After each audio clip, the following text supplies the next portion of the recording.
In the southeastern heartland of Nigeria, beyond the lazy coils of red dust that rose from the untarred roads and the gentle hum of palm fronds in the wind, lay the village of Eziama.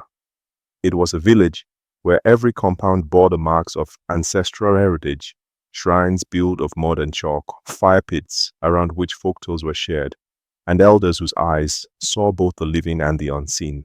At the very center of Eziama stood the great baobab tree, so massive and aged that even the oldest living resident could not remember a time it was not there. The villagers called it Ukwu Ndu, the tree of life. Ukwu Ndu was more than a tree, it was the village's soul, its silent witness, and its council chamber. Every matter of weight, births, deaths, punishments, blessings, was brought before it.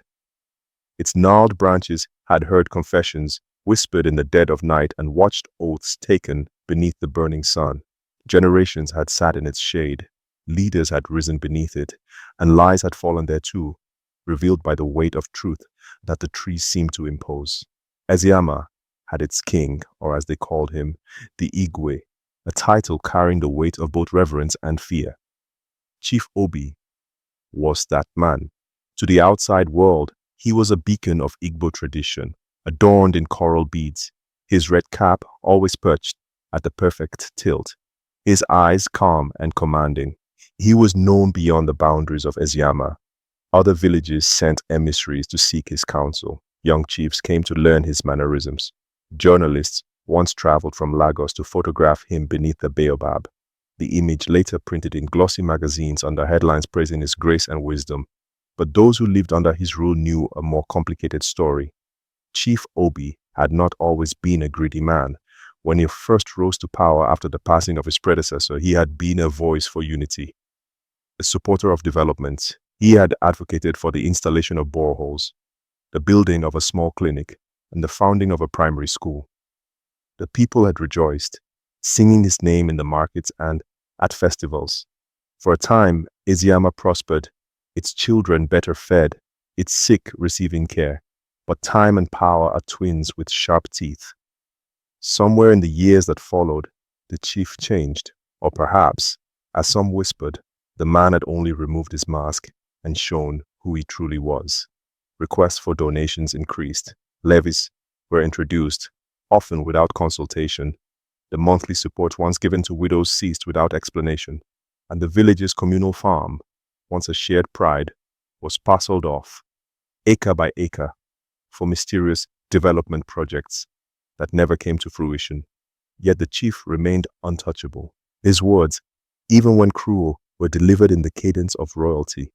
His gaze silenced critics, and his reach extended beyond the village, into the pockets of regional politicians, into the ears of news editors, and into the fear of those who dared to question him.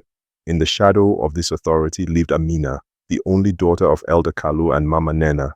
At 19, she was known across Eziama for her fire and her mind. She was tall and lean, her skin like the deep bronze of the earth after rain. Her eyes, large and perceptive, missed little. Though not born into wealth, she carried herself with a quiet dignity that made elders nod approvingly. Amina taught arithmetic and reading under the baobab tree each morning, leading a group of barefoot children through songs and stories before returning home to assist her mother with healing herbs, or her father with livestock records. She believed in her village with an almost sacred devotion. Though she had heard rumors of corruption, of money vanishing, and people being silenced, she clung to the belief that goodness still reigned in Eziama, that perhaps, with enough light and will, any darkness could be chased out. That faith would be tested. Each year, the harvest festival of Eziama was more than a celebration. It was a renewal, a time when the gods were thanked, the ancestors invoked, and the entire village paused to eat, sing, dance, and reflect. Amina had been chosen to coordinate that year's preparations, a rare honor for someone so young, and one she accepted with pride. Her role was largely administrative: oversee supply lists, manage donations, liaise with the market women and the performers. It was, she believed, a chance to prove herself and serve her people in the same breath. The work was intense but fulfilling. She spent weeks collecting records, purchasing goats and yams, commissioning drummers, approving palm wine deliveries. She built a detailed budget ledger with careful handwriting and precise notes, ensuring no expense was undocumented. But it was during this process that something caught her eye, a line item for 20 large clay pots, marked as paid and delivered. Yet she had received none. Curious, she searched for the supplier, only to find the name unfamiliar, the address non-existent. Another entry listed fabric for masquerade dancers, triple the usual price. Then came crates of kola nuts that was supposed to have arrived from Owerri but never had. At first, she considered it poor bookkeeping. She cross-checked, then double-checked, then went to the storage compound herself. Nothing matched the records. What began as a few anomalies became a pattern. It was not just human error. Someone had been siphoning money systematically, expertly, and without fear of being caught. Late at night, in the dim light of a kerosene lamp, Amina laid all the records out on the floor. Her fingers followed the trails like veins, back to a central account, referenced by initials that mirrored those of the chief's personal treasurer. Some of the documents even bore the official seal of the palace. Her chest tightened. She stared at the evidence. It was undeniable. Funds meant for the celebration for the community had been stolen. And not just stolen, hidden beneath layers of forged signatures and fraudulent invoices, as if daring anyone to trace them. The mask had slipped. The chief was not merely negligent, he was orchestrating theft from his own people. For a long time, Amina sat still. The candle burned low beside her, casting flickering shadows on the mud walls. She felt the weight of knowledge settle over her like a second skin. This wasn't just about missing pots or yams. This was about justice, about what kind of village Eziama would become if silence won again. But to speak was to risk everything. She thought of her parents, quiet, proud people who had served the village without seeking reward. She thought of the elders, some of whom had grown blind to their own fear.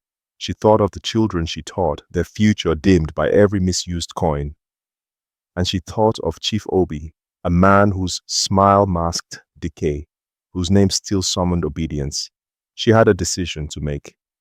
The morning sun rose slowly over Eziame, spilling golden light over the rooftops and bathing the baobab in a warm glow.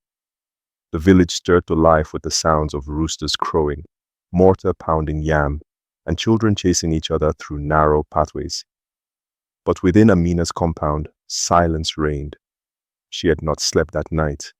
Her eyes, swollen and dry, scanned the pile of documents for the 100th time as if searching for a mistake, an error that might absolve her of the responsibility she now felt crushing her chest. But the papers held steady. They whispered the same truth, relentless and clear. The chief was stealing from the people, and she, a mere girl in the eyes of tradition, held the proof. Amina tried to imagine how to reveal the truth. Publicly, that would be madness. The chief had ruled for decades. Even whispering ill of him had consequences. People vanished or were publicly shamed. Their reputations crumbled like weak mud walls in the rainy season. Besides, many villagers idolized him. He had helped build the clinic, hadn't he? He had brought light to the palace. He had led the village through 3 famines. No, she could not go straight to the people, but perhaps the council of elders. Her father, Elder Kalu, was a quiet man, respected for his wisdom. He could help. And then there was Elder Zubair, the oldest among them, whose knowledge of customs was as deep as the river that ran behind the village. She would go to them, privately, quietly. She would present the evidence without accusation, and they would act. So she believed. She tucked the papers into a bundle of folded cloth and hid it beneath a calabash in her mother's storage room. She would wait until after the harvest festival, when the village was less distracted and the elders were in a better position to deliberate. It would be soon. But what Amina did not know was that eyes were already watching her. That very morning, a man in a dark wrapper lingered too long outside her compound, pretending to adjust his sandal. Another followed her as she went to the marketplace to collect palm oil. And when she greeted Elder Zubair with her usual cheer, he merely nodded and looked away. The wind had begun to carry whispers. It was in the chief's palace, far from the bustle of the market, that a guard named Tobena delivered the warning, a report of unusual activity by the girl. Chief Obi, lounging in his carved throne, listened with half-closed eyes. But as Tobena listed the details, the records she requested, the old ledger she asked to borrow, a late-night scribbling beneath the baobab, something in the chief's demeanor changed. His expression stiffened, he sat upright, and he understood. Amina was not just a curious girl, she was a threat.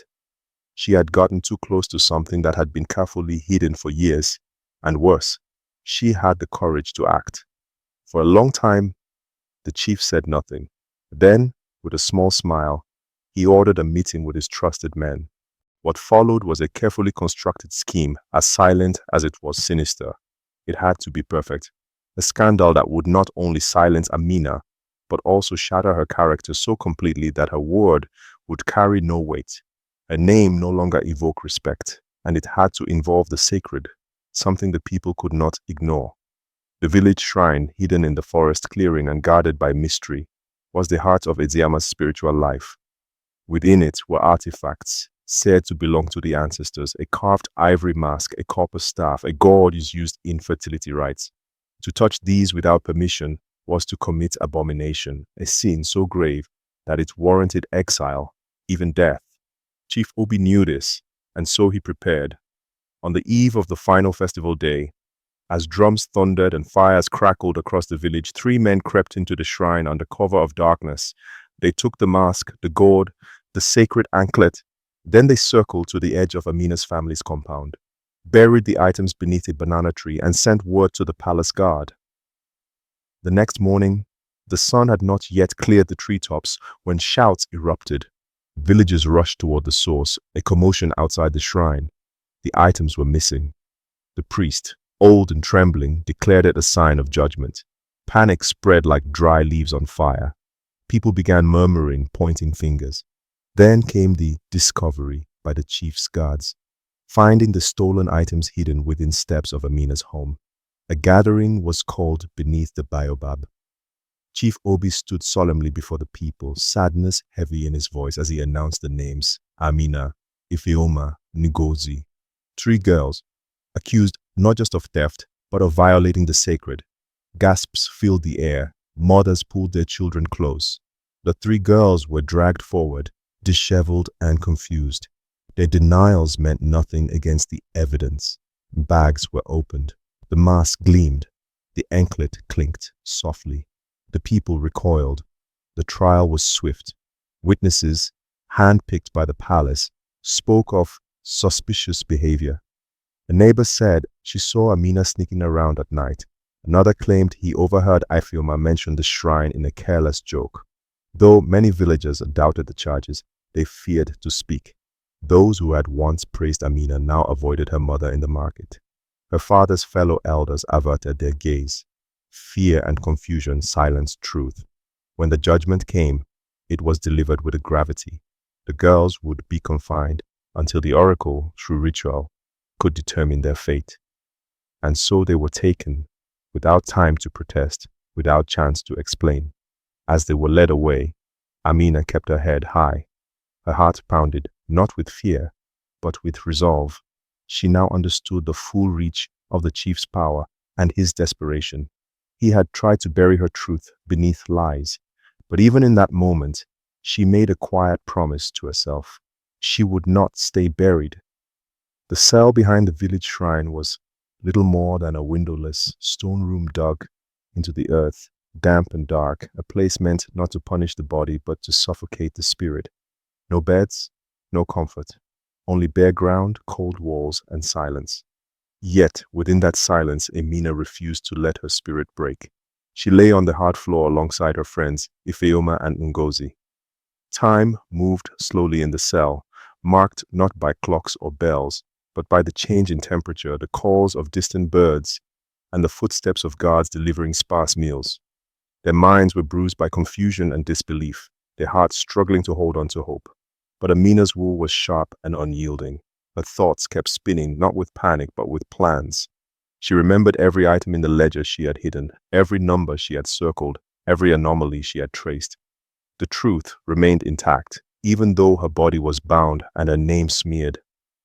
What the chief had stolen was not just money, it was trust, the soul of a people, and the voice of anyone who dared to resist. In the quiet, Amina began to pray, not only to be freed, but to find the strength to fight. She asked for clarity, for guidance, for a sign, and eventually it came, not as a dream, nor a voice from the ancestors, but as a pair of hands and a gourd of clean water. It was the god, Chik. Unlike the others, Chike had eyes that shifted uneasily whenever the girls were mentioned. He was younger, barely out of his 20s, and not yet hardened by the years of serving the palace. He had grown up in Eziama too, once playing under the same baobab tree, once fetching water beside the same river. He said nothing at first.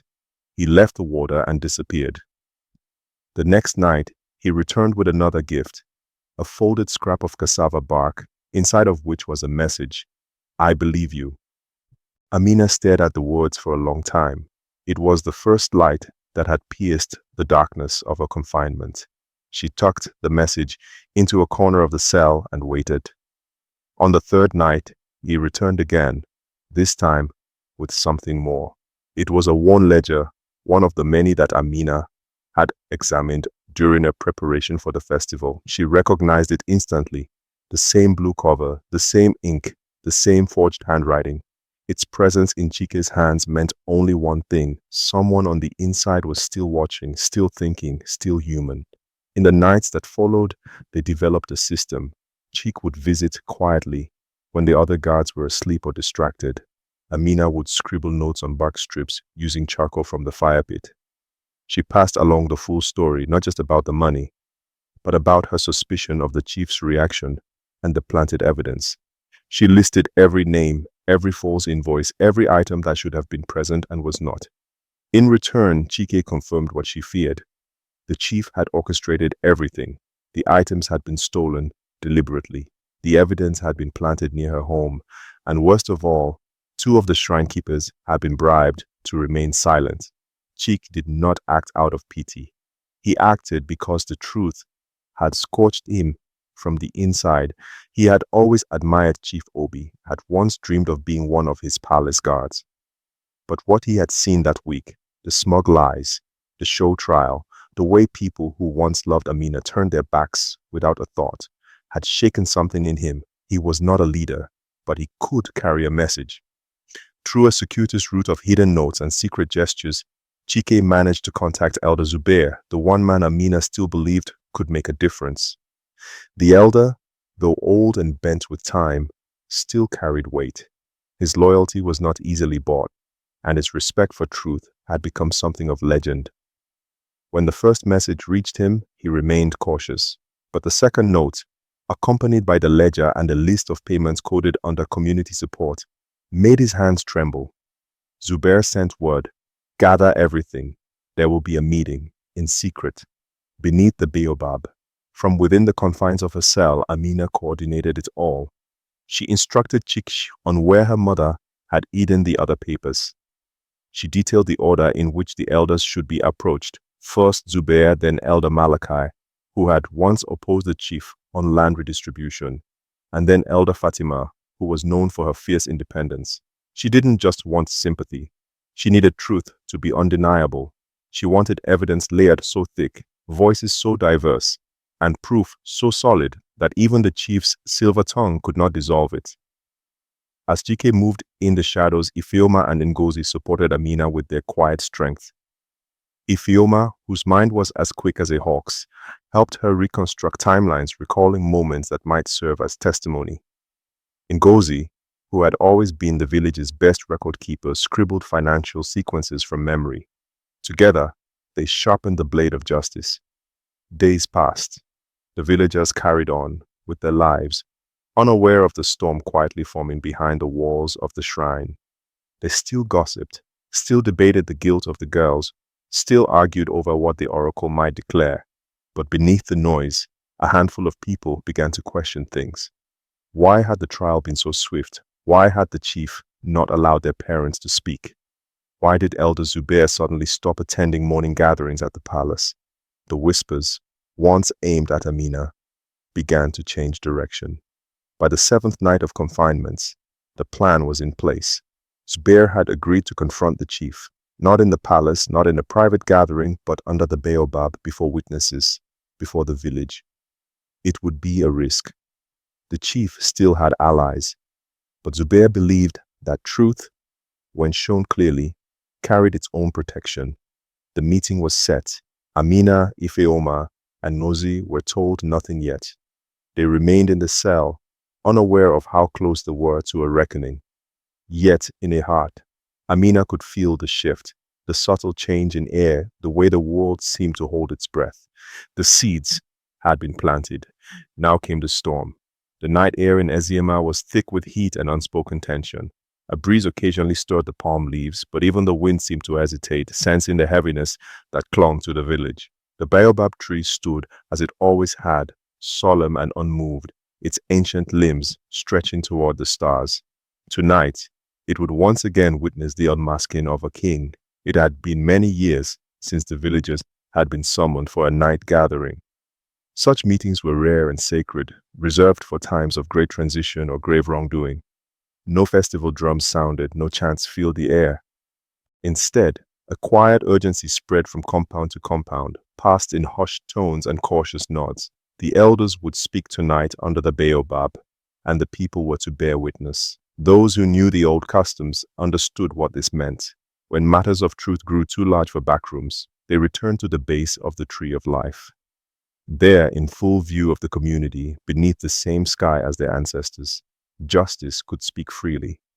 Amina and her friends were led from their confinements by torchlight. Their wrists remained bound, but no one shoved them now. The guards walked ahead and behind, more in formality than threat. The mood had shifted in subtle but undeniable ways. People began to murmur as the girls passed, not with insults, but with curiosity, even sympathy. Children looked on, wide-eyed, sensing that something bigger than they understood was taking place. As the girls approached the baobab, they saw a sight that almost stole the breath from their lungs. A full crowd had gathered, elders seated on carved stools, market women standing with arms folded across their chests, farmers and their sons leaning on hoes, priests with chalked foreheads, and young people who had once danced at Amina's lessons. All there, silent and watching. At the center stood Elder Zubair. He had chosen to wear no ceremonial robe, only a plain white wrapper and a string of wooden beads. His cane, older than most of the villagers, stood planted in the ground beside him like a boundary marker between the past and the moment they now faced. His eyes, dimmed with age but sharpened with purpose, swept across the crowd. Beside him stood Cheek, his posture rigid, face pale but determined. In his hands, he carried a tightly bound stack of documents, receipts, ledgers, forged invoices, lists of payments. Then came Chief Obi. He walked slowly from his palace compound, dressed in full regalia, crimson robes embroidered with gold, his coral beads gleaming under torchlight. The village crier walked ahead, announcing his approach with a steady chant of titles. The voice of Eziama, keeper of order, descendant of the great lineage. But the people did not cheer. They watched in silence. Chief Obi arrived at the base of the tree, his expression calm, composed, almost amused. He greeted the elders with a slight bow and stood with practiced stillness, waiting to speak. But this night he would not open the gathering. Elder Zubair stepped forward first. His voice, though soft, cut through the murmuring air like a blade through silk. He began, not with accusations, but with questions. Questions meant for the people. Had they seen the new palace walls rise while the village clinic crumbled? Had they noticed that the boreholes had not worked in 2 harvests, yet the chief's private well flowed freely? Had they wondered why the levies increased every season while projects disappeared like smoke? Silence met his words, and then came the slow nodding of heads, the quiet murmurs of agreement. Zubair raised a weathered hand, and Chiki stepped forward. Without flourish, he placed the documents on a wooden stool and opened them for all to see. He began to read, page after page, line after line, each entry a nail in the coffin of the chief's facade. Payments made to non-existent suppliers, invoices for undelivered goods, signatures of villagers who had never signed anything, and more, the list of bribes paid to shrine keepers, the ledger that disappeared from the palace but now sat in plain view. Gasps filled the air. Eyes widened. A woman dropped the basket she had brought to sit on. Even those loyal to the chief exchanged nervous glances. When Elder Fatima took her turn, she read the testimony of the shrine keepers who had confessed, under pressure, that the artifacts were removed by order of a palace guard. She read their words, recorded in trembling script, declaring they were told it was part of a secret ritual. They had not known it would be used to frame the girls. And finally, an old widow stepped forward, her body thin and bent, but her voice clear. She spoke of the stipend she once received, how it stopped suddenly. She shared how she was told to remain silent, how she had watched others suffer but said nothing, afraid of retaliation. Tears welled in her eyes as she apologized, not to the elders, not to the chief, but to Amina, Ifeoma, and Ngozi. Chief Obi's silence was deafening. He looked to the crowd, then to the elders, and finally to Zubair. His face had hardened, the regal calm replaced by something colder. Still, he said nothing. Perhaps he believed he could recover. Perhaps he still imagined himself untouchable. But then Elder Malachi, a man who had once served beside the chief as a trusted advisor, rose from his stool and removed his red cap. With that single gesture, the tide turned completely. The elders stood one by one. Each removed their red cap and placed it at their feet. In Eziama, that was not just protest. It was removal. Elder Zubair delivered the final judgment, not as a personal attack, but as a call for cleansing. Chief Obi was to be stripped of his title. Effective immediately, he would be removed from leadership and exiled beyond the village's borders, never to return. His possessions would be seized and repurposed for public good, his compound converted into a new village school, his storehouses redistributed to the poor, his symbols of power removed and stored as historical relics. The chief's guards did not resist. They lowered their weapons and stepped aside. The villagers stood still, stunned by the swiftness and certainty of it all. Then slowly someone began to clap. Others joined, not loud, not triumphant, just steady, resolute applause, the sound of a people reclaiming their voice. Amina stood beneath the baobab, her hands still bound, tears on her cheeks. She looked up through the branches, where stars blinked in the sky like the eyes of ancestors. Her name had been dragged through the dust, but now it stood clean again, no longer as just a girl of the village, but as the one who had brought truth back to its roots. Her wrists were finally untied. Dawn broke slowly over Idziama, the morning after the truth was laid bare beneath the baobab. The sky held a gentler hue, as though the land itself was beginning to breathe again after years of quiet suffocation. Chickens clucked from their coops, and women stepped into the day with bare feet and quiet eyes. It was not a festive morning. There were no drums, no dances, but it was a new one. The baobab tree stood unchanged, but the village around it had transformed. Chief Obi's compound was silent. His royal banners had been pulled down, his beads removed from the shrine, and his throne had been left bare and open to the elements. Within days, his personal possessions were catalogued, his accounts frozen, and the great iron gate that once guarded his power was swung open to allow all villagers to enter freely. The decision of the elders had been swift, but its impact ran deep. Some cried at the fall of a leader they once adored. Others whispered prayers for the ancestors to forgive the village for following blindly. And yet, amid the grief and confusion, there was relief. Justice had spoken. For Amina, the days that followed were surreal. She had been freed in front of the entire village, a name cleared, a body unshackled. But her heart remained full of questions. She walked through Eziama like someone emerging from a long illness, tender, cautious, and observant. Some came to her compound quietly to apologize. A market woman brought yams and soap, head bowed in shame. A group of elders sent palm wine. Children once told to avoid her ran to greet her again. It was not adoration they gave, it was restoration. They did not lift her onto a pedestal nor treat her like a savior. They simply welcomed her back into the rhythm of village life. But Amina did not want things to return to how they were. She had seen what silence could do. She had felt the sting of betrayal, not only from the chief, but from those who once called a daughter, sister, friend. And so, she began the slow work of change. She did not seek titles. She refused the offer to become a council leader. Instead, she requested something simpler, something quieter, access to the community storehouse and permission to review all public records. The elders agreed, almost in relief, and so began a new practice in Eziama, one of accountability. Every week under the baobab, Amina laid out village expenditures in the open. She invited anyone, young or old, to listen, ask questions, offer suggestions. Slowly others joined. Ifeoma helped create a written system that used symbols for those who could not read. Ngozi began teaching the women how to keep their own records. The process was tedious at first, met with skepticism, but it grew. Transparency, once feared, became a shared language. Children learned to read under the same tree where lies were once judged. Women formed a group to manage market prices fairly.